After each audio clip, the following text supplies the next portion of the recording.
John K. begins with a quiet provocation: many of the goals we care about most cannot be achieved by aiming at them directly. Happiness, success, profit, fulfillment, and excellence are not like hitting a target with an arrow. They are complex, human outcomes shaped by uncertainty, relationships, and changing conditions.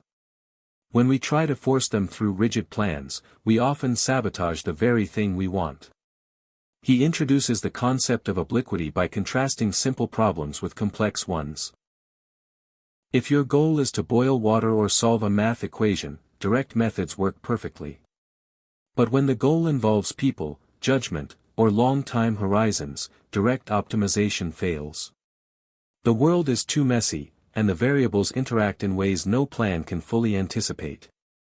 Oblique approaches thrive because they accept this messiness instead of fighting it. Kay then turns to businesses and shows that the most enduring companies did not begin with the explicit goal of maximizing profit. They focused on building great products, serving customers unusually well, or mastering a craft. Profit arrived as a consequence of doing something valuable well. Companies that pursued profit directly often distorted decisions, sacrificed trust, and collapsed under short-term thinking. One story illustrates how goal fixation leads to perverse behavior. When organizations set narrow numerical targets, people learn to hit the numbers rather than improve reality. Teachers teach to tests instead of educating. Bankers chase quarterly returns instead of long-term stability. Employees optimize metrics while undermining the mission. The lesson is not that measurement is bad, but that measurement without judgment corrupts behavior.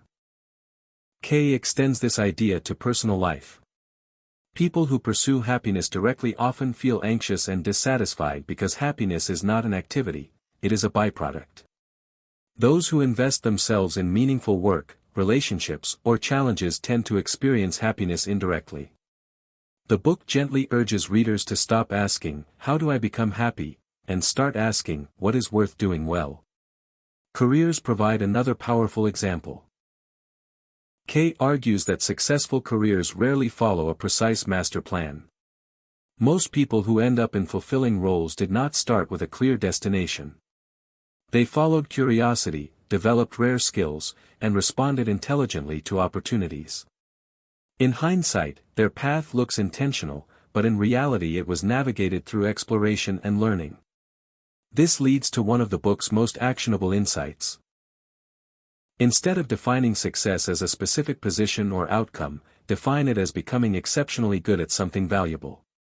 Skills compound. Reputation compounds. Trust compounds. These are robust assets that survive changes in the environment, unlike rigid plans tied to a single imagined future. Kay spends significant time discussing uncertainty. He emphasizes that in complex systems, prediction is inherently limited. Long-range forecasts are usually wrong, and detailed plans often collapse on contact with reality. Oblique strategies succeed because they remain adaptable.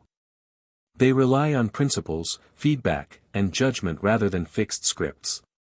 Evolution becomes a central metaphor. Nature does not design organisms with perfect foresight. It experiments. Variations emerge, and those that work survive. Kay argues that human progress often works the same way. Innovation, careers, and even personal growth benefit from experimentation rather than grand design. Trying small things and learning from them beats betting everything on one vision. Entrepreneurship makes this especially clear. Many successful companies did not end up pursuing their original idea. They pivoted when reality taught them something better. What mattered was not stubborn loyalty to a goal, but sensitivity to what was working. The practical implication is to treat goals as hypotheses rather than commandments. Kay also highlights the moral dimension of obliquity. When outcomes are pursued at all costs, ethical boundaries erode. When people focus on doing things well and correctly, ethical behavior tends to follow naturally. Integrity, in this view, is not a constraint on success but a foundation for durable achievement. Motivation plays a subtle role throughout the book. People sustain effort more easily when engaged in interesting problems than when chasing abstract rewards. Goals that pull you forward through curiosity and challenge are more powerful than goals that push you with pressure.